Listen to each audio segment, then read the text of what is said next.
Okay, so in today's podcast, I'm going to return to nutrition, fitness, fat loss, and I'm going to talk about how much protein you actually need, because this seems to be a topic that creates a lot of confusion and a lot of noise for people. So I really want to try and just simplify it. With women, there seem to be two camps. The vast majority of women get nowhere near enough protein. They just don't prioritize it in their diet. It seems like nowadays it's very fashionable to eat lots and lots of fat, and lots of women eat very high fat diets thinking that it's really healthy. And fat obviously is healthy, but there's an upper limit to how much you need. There is such a thing as too much fat in your diet. And they're not getting enough protein. And a lot of women avoid protein. They're either vegetarians or they avoid things like red meat because they think that that's healthy. And that is not completely true. But the vast majority of women eat this way and just don't get anywhere near enough protein. And the second camp are women who have drunk the Kool-Aid. They think that more protein is always better. They're always trying to cram as much protein as they can in their diets. I've worked with women who are sort of like, oh, I found this snack that's got 60 grams of protein. And it's like, oh my God, you just really don't need that much. And there seems to be absolutely nothing in between. So as per usual, I want to try to convey the healthy middle ground on this topic and talk about how to get enough protein for your health and fitness needs, but without going completely bonkers and just having far too much and it being ridiculous. Let's just quickly remind ourselves why you need protein.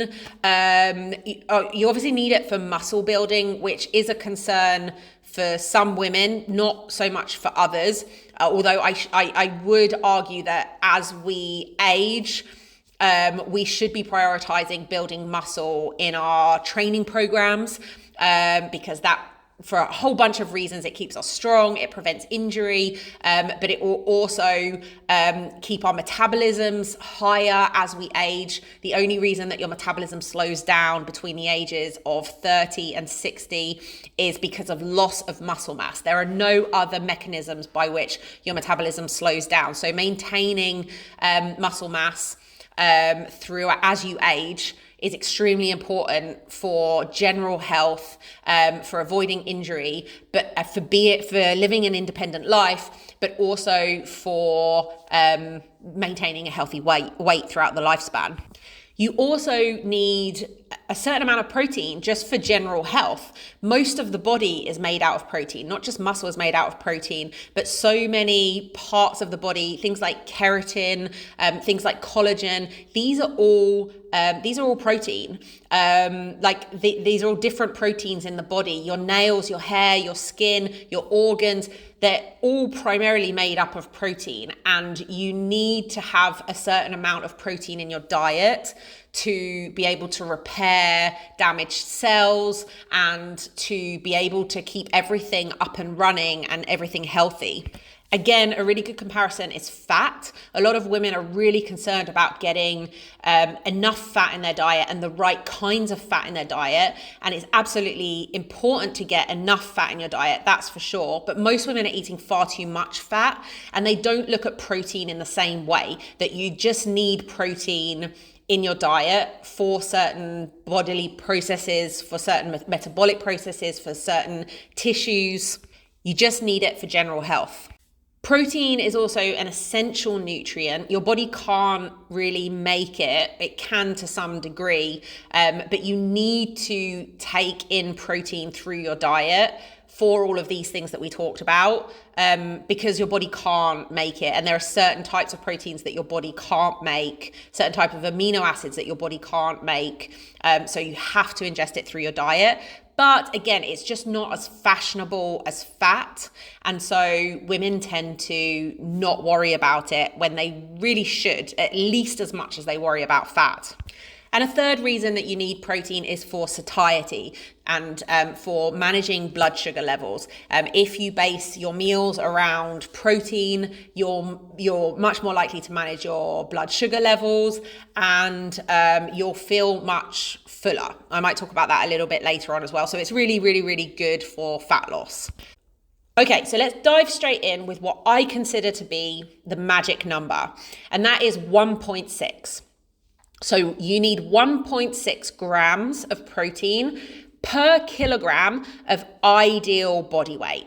So let's say you currently weigh 80 kilos, but you want to weigh 60 kilos. That would put you in a healthy body fat percentage range, a healthy BMI range. What you would do is you'd take out your calculator and you'd put in 1.6 times 60. That would give you 96 grams. So you would aim to eat 96 grams of protein per day. So if you are a smaller woman, if you are 5 foot tall and your ideal body weight is 50 kilograms, you're obviously going to need much less protein than a woman who is 5'10" and is a healthy BMI at 70 kilos. So she is going to need much more protein than a much smaller woman. But for the vast majority of women, the number comes out around 100. If you are very, very, very small, you might need 85, 83 grams. If you're very, very, very tall, you might need 112, 116 grams. But in general, most women, if you're an average height woman, more or less, 100 grams is usually what you need to aim for. Why ideal body weight? The reason why we use ideal body weight and not your actual body weight is because having more body fat doesn't mean you need more protein. So again, if I take the example of somebody who weighs 80 kilos, but would be a healthy body weight and healthy body fat percentage at 60 kilos, those extra 20 kilos of body fat that she's carrying around, she doesn't need more protein for that body fat, as opposed to a woman who weighs 80 kilos because she's 6 foot tall and is a broad frame, and even at like 25% body fat, she's still she weighs 80 kilos. So you always want to base it off of ideal body weight, which obviously presents another problem, because what is ideal body weight? And ideal body weight is obviously a range. And it doesn't really matter if you take a slightly higher end or slightly lower end of that. I know that when I'm at 62 kilos, I'm about 18% body fat. When I'm around 64, 65 kilos, I'm around 22% body fat.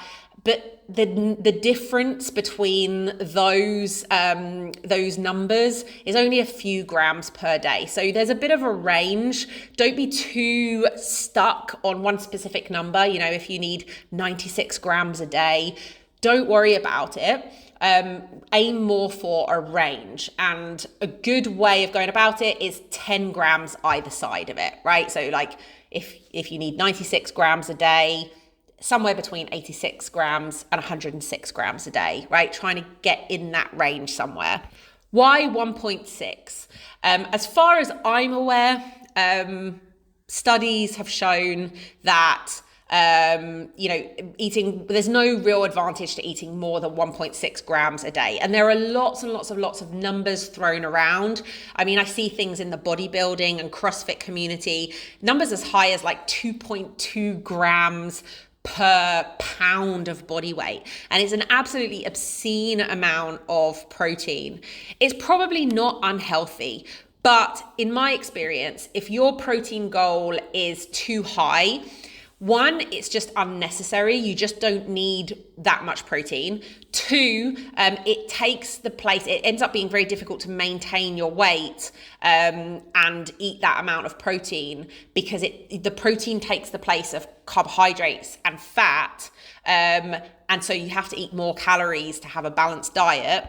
or it becomes really, really impractical. Trying to eat 200 grams of protein a day is really miserable. And if you're trying to eat that within a calorie budget, either within maintenance calories or within deficit calories, you just end up eating just so little protein, so little fat and carbohydrates that then your diet's just absolutely miserable and it's really hard to adhere to.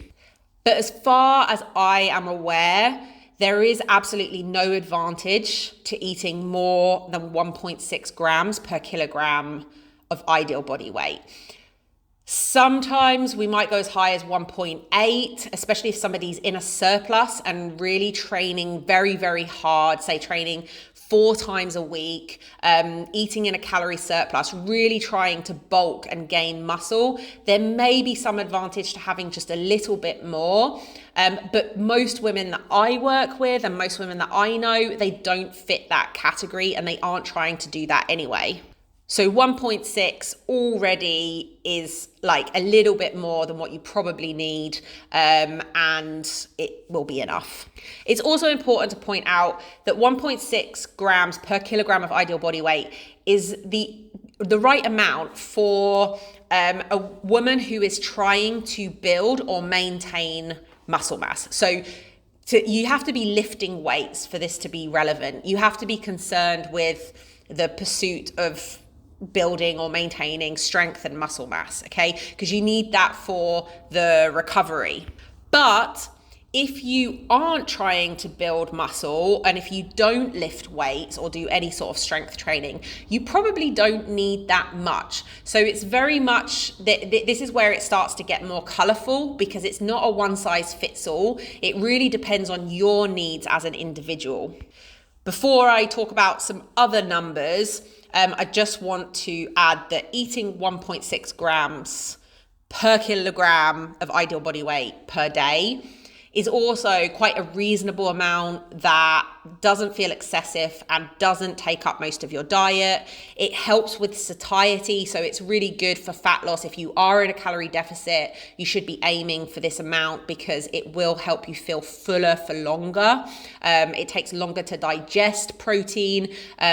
It's a more calorie intense process to digest protein. It costs your body energy to break down protein, whereas it doesn't for fat and carbohydrates. So you'll also get a benefit of the thermic effect of food, which is calories burnt from digestion. And it will also help you to level out your blood sugar levels and control your blood sugar levels rather than, if you just ate a very high carbohydrate diet. Okay, so let's move on to some other numbers. If you're not lifting weights and if you're not particularly concerned with sort of building muscle or maintaining muscle, then you're probably going to be okay with 1.2 grams per day. Well, 1.2 grams of protein per kilogram of ideal body weight per day.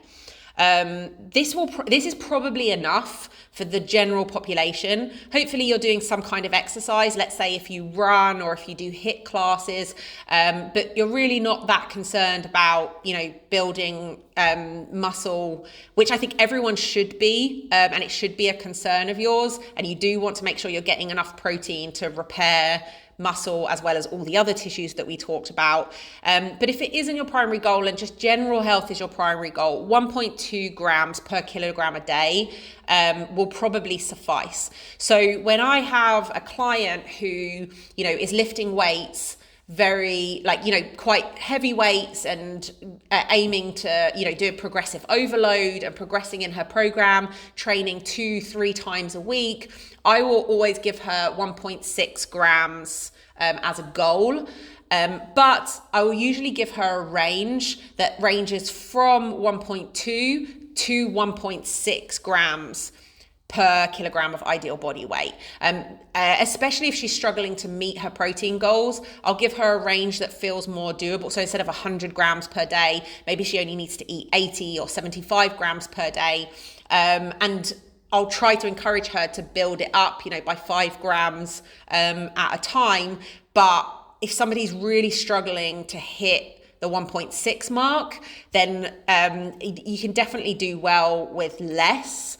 Don't want it to drop down too low. You want to have it at a minimum, especially if you're lifting weights. But sometimes a range can feel more feasible for people.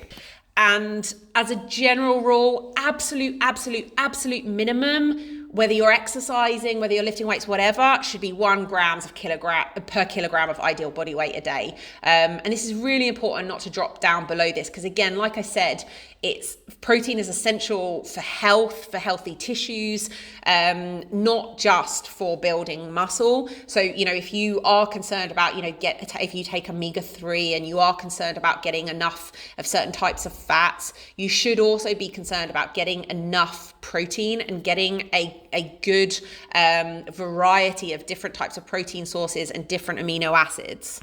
One more number that I think is important to throw out there is 0.8 grams per kilogram of body weight.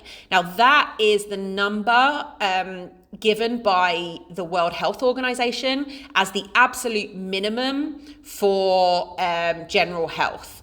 Now, this is not by any means optimum. It's kind of like RDA for vitamins. There's like the RDA for vitamins, and it is a very low number that simply avoids malnutrition and disease, but it doesn't mean that that's the optimum amount for that particular vitamin or mineral. And the same is true of protein.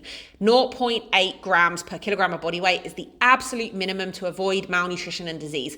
And it's often used, the reason why it's used by the WHO is because it's used in like African countries where, people only get rice or only get a certain type of grain. And we want to get people above that very low threshold, because otherwise it causes all kinds of health complications. But that shouldn't be the number that you go by. If you live in the West, if you do have access to more protein rich foods, because it isn't optimum for optimum health. It is coincidentally the number that a lot of vegans throw around as like, that's all you need. You don't need more than that. But the reality is that you do need more than that for general health, and you probably need twice as much as that for optimum health. Is there such a thing as too much protein? Probably. A lot of people seem to be worried about kidney problems with too much protein. But as far as I'm aware, that an upper threshold has been established of something like 4.5 grams per kilogram of ideal body weight per day. So that's an enormous amount of protein, like 3 times as much as what I'm recommending. And it's still healthy. If you have healthy kidneys, you will be able to process that. I think it would be a pretty miserable diet and would be pretty hard to adhere to. But it probably, like, having more protein than the 1.6 grams certainly isn't unhealthy. The upper threshold is way above that for like when it starts to affect health. So you don't need to worry about getting too much, not from real sources and not from supplements. But as I said before, if you have too much protein in your diet, it means that you're getting less carbohydrates. You've got less room in your calories for fats and carbohydrates. So that really sucks, and it starts to feel like a very restrictive diet. So you don't want to have too much from a practical standpoint, because you want to have a nice varied diet and you don't want to feel like you're really restricted. Okay, so let's talk about how to get enough protein. I recommend to most of my clients to eat 4 meals a day. There's nothing magical about this. It's just what suits most people. Breakfast, lunch, afternoon snack, dinner. 8 a.m., 12 p.m., 4 p.m., 8 p.m. This eating schedule suits 99.9% of people. If it doesn't suit you, you can adjust it. You want to aim to eat around a 2-hour window of each of those anchor points. And you want to aim to eat, if you do have 4 meals a day, then you want to spread the protein out throughout the day. So you want to aim for 20 to 30 grams of protein in each meal, and then you'll easily hit your target. You do want to base your meals around protein. I think this is one of the biggest tips that I can give you for fat loss, for getting enough protein, for everything, for general health, is to start to see your meals this way as like, what's my protein source first? And then you build around the meal with carbohydrates and fat. So for me, when I'm not pregnant, I might have just a protein yogurt in the morning or just a regular yogurt in the morning. I'm not a very hungry person in the morning, so that might be all I need. If I wanted a little bit more, I might have some fruit with it. You might have your dinner and decide to have, a portion of like 100 to 150 grams of chicken for your dinner. Your lunch might look like having 2 or 3 eggs, and your afternoon snack might be a protein shake or another yogurt or some cottage cheese on some rice crackers or in a mini pita or some tuna. Lots and lots and lots of options.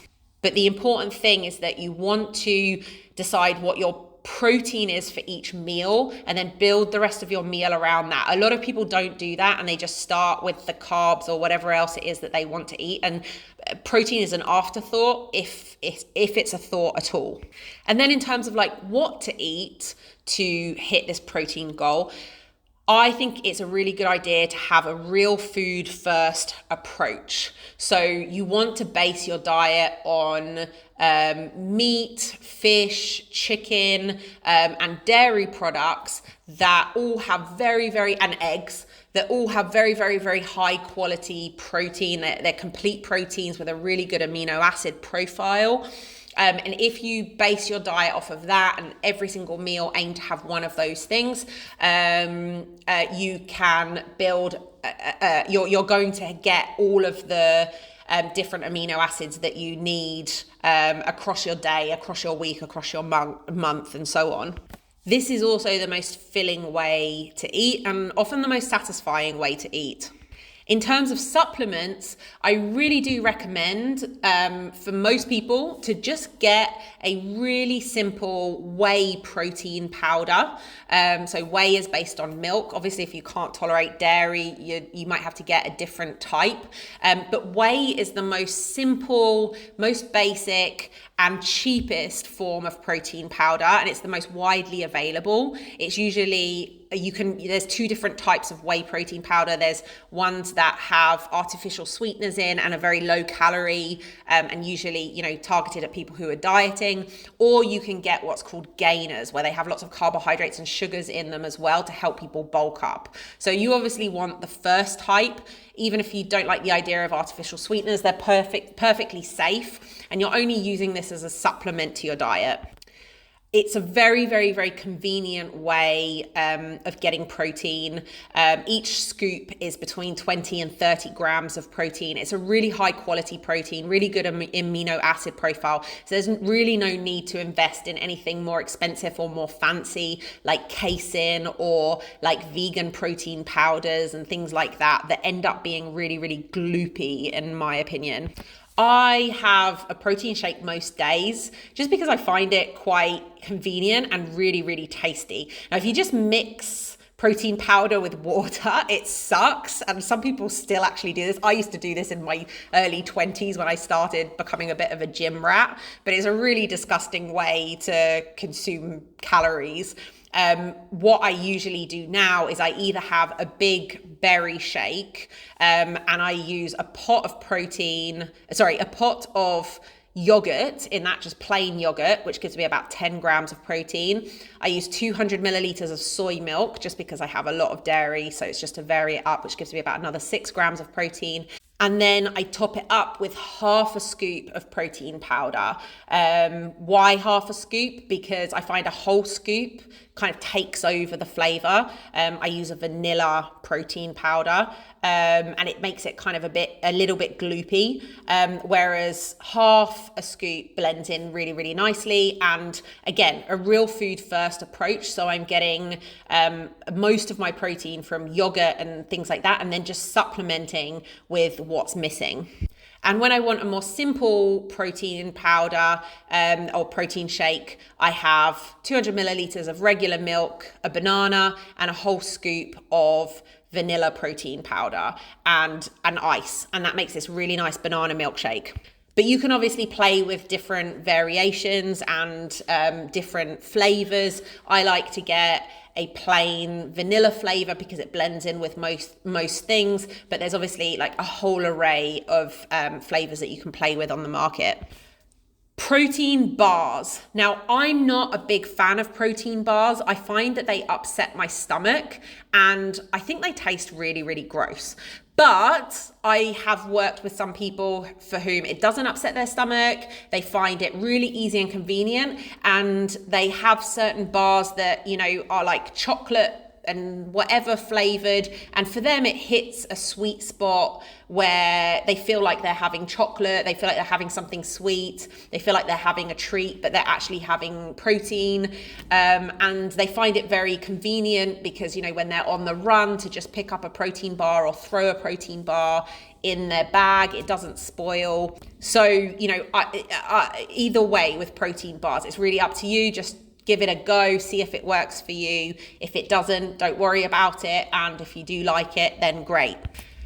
There's obviously a plethora of other kind of supplements like protein pancakes, protein whatever, this, that, and the other on the market. Don't bother. I really wouldn't bother using these things. I don't use them. I think they're a bit of a marketing gimmick, and again, you just want to focus on a real food first approach and supplement where there are gaps, but not to rely on these kind of fake health foods like protein pancakes and whatnot. A few more supplements to watch out for. BCAAs, you don't need them. They don't have any advantage. They're just expensive water. Don't bother with it. You don't need it throughout your workout. Just make sure you're getting protein 4 times a day at your meals, and that is enough. You don't need to be sipping BCAAs during your workout or anything like that. Collagen. Collagen is super duper popular right now, and everyone's jumping on the bandwagon. But as far as I'm aware, it doesn't stand up to scrutiny. Collagen is a type of protein that obviously we need for our skin, our hair, and we also need for joints and connective tissue. The problem is that people think that they're eating collagen and this is going to the tissues, but this isn't how the body works. Collagen is a protein, and our digestive systems break down proteins, long chains of amino acids, into individual amino acids, and then they're transported by the blood to the various tissues, and the tissues that are needed are built back up from those amino acids, from those building blocks. So you can't eat collagen and then it just goes through your digestive tract untouched and then it gets to your tissues. That's not how protein in the body works. Furthermore, collagen is a poor quality protein. So it has a poor amino acid profile, as opposed to something like whey that has a very good amino acid profile. It has all of the essential amino acids and a very high leucine threshold. Leucine is really important for a lot of things, including building muscle. But collagen doesn't. So it's actually a very poor quality and expensive protein, and you're much better off just having a protein-rich diet and including protein powder, whey powder, if you need a little bit of a top-up. Don't waste your money on collagen. However, I will just add a little caveat that I have seen some studies show that some collagen type particles do get through the digestive tract unbroken up and might make their way to the tissue. So there is a possible mechanism there for it actually being worthwhile, but I haven't seen very much conclusive evidence. The vast majority of studies just show that it just performs way worse than protein powder. Protein water, don't buy. It's just a complete gimmick. Just drink normal water and eat protein at your meals. And then a couple of things that I want to point out. I have a lot of clients that say things to me like, oh, I had lentils as my protein source, or I know lentils are very high in protein. I want to set the record straight. Lentils, beans, pulses, all of those kinds of things, they are not a very good source of protein. Why? Reason number one, they don't have very much protein in them. So lentils have about 7 grams of protein per 100 grams. Sometimes beans have as much as 9 grams of protein per 100 grams. But just for a point of comparison, most bread has between 10 and 12 grams of protein per 100 grams. Nobody thinks bread is a good protein source, but it is a far superior, it's a slightly superior protein source to lentils and beans and whatnot. So beans and lentils, they are fantastic for your health. They're great. You should definitely include them in your diet, but they are primarily a carbohydrate, a very high quality carbohydrate, a very complex carbohydrate, lots and lots of fiber, lots of vitamins and minerals, really good for your general health. You should definitely eat them, but they should be a carbohydrate source in your meals that has a little bit of protein, just like bread. Okay, so they should not be the main protein source. The second reason that lentils and beans and pulses and things like that are not a good protein source is because they don't offer a complete protein. They don't have all of the essential amino acids in them. Obviously, you can food combine and things like that with things like rice, but then rice only has 3 grams of protein per 100 grams. So it's not a particularly efficient way, like a calorie efficient way of getting protein. But again, if you have, 100, 150 grams of lentils with a protein source like chicken or red meat or fish, this is a really, really, really great meal. This is a really balanced meal, great quality carbohydrates, great quality protein, and you get an extra, 9 grams or whatever of protein from the pulses. Peanut butter. Peanut butter is not a good source of protein. Oh my God. Please stop thinking peanut butter is a good source of protein. Here's why. Lots of people say, okay, peanut butter has like 26 grams of protein per 100 grams. That's the same as chicken breast. Huzzah, amazing. But what they're missing out is that peanut butter also has like 650 calories per 100 grams, whereas chicken breast has 160 calories per 100 grams. So you want to think of it of how much protein you're getting per 100 calories, for example. So, 100 grams of chicken breast, to get the same amount of protein, you would have to eat 100 grams of peanut butter, 650 calories. Nobody eats that much peanut butter. That's a ridiculous amount. You would have a tablespoon or 2 at the most. That would still be like 200 calories, and it would only give you a few grams of protein.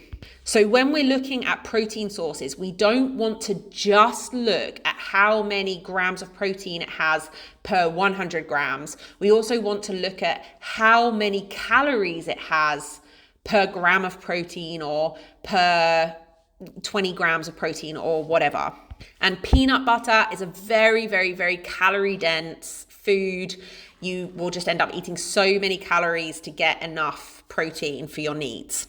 So again, by all means, have a bit of peanut butter, but it is primarily a fat source that has a little bit of protein in it. It is not a good protein source.